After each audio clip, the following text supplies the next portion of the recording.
રાજધાનીમાં પ્રદૂષણ જોખમી સ્તરે પહોંચી ગયું છે। દિલ્હીમાં એક્યુઆઈ 300 ને પાર પહોંચી ગયો છે અને દિલ્હીના અનેક વિસ્તારોમાં એર ક્વોલિટી ઇન્ડેક્સ ચિંતાજનક સ્તરે છે।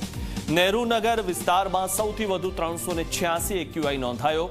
અશોક વિહારમાં 355, બાવનામાં 368 અને બુરારીમાં 354 એક્યુઆઈ નોંધાયો છે।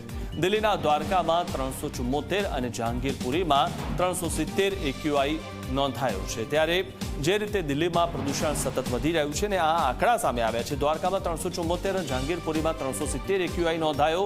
દિલ્હીમાં હવે રહેવું મુશ્કેલ બન્યું છે। રાજધાનીમાં પ્રદૂષણ જોખમી સ્તરે પહોંચ્યું છે। જેમને શ્વાસની બીમારીઓ હોય તેમને તાત્કાલિક દિલ્હી છોડવું પડે તે પ્રકારની સ્થિતિ દિલ્હીમાં જોવા મળી રહી છે, કારણ કે સતત દિલ્હીમાં પ્રદૂષણ વધતું જઈ રહ્યું છે। નહેરુનગર વિસ્તારમાં સૌથી વધુ 386 એક્યુઆઈ નોંધાયો છે। લોકોને શ્વાસ લેવામાં ત્યાં તકલીફો પડી રહી છે।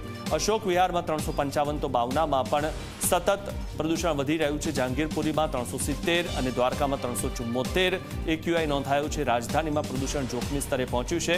હવે સરકાર આ બાબતે શું પગલાં લે છે તે જોવું રહ્યું, કારણ કે થોડાક સમય પહેલા પ્લેન દ્વારા નકલી વરસાદ કરવાની પણ પરિસ્થિતિ ઊભી થઈ હતી, પરંતુ તેમાં પણ જે તંત્ર છે તે નાકામ ગયું હતું, કારણ કે નકલી વરસાદ કરીને અને કૃત્રિમ જે વરસાદ છે તે કૃત્રિમ વરસાદથી જે વાતાવરણમાં ફેરફાર કરી શકાય અથવા તો કહી શકાય કે આ જે હાલમાં પ્રદૂષણ છે તેમાં ફાયદો થઈ શકે છે, પરંતુ મહત્વની વાત એ છે કે એ જે પ્રકાર છે તે પ્રકારમાં પણ તંત્ર નિષ્ફળ નીવડ્યું।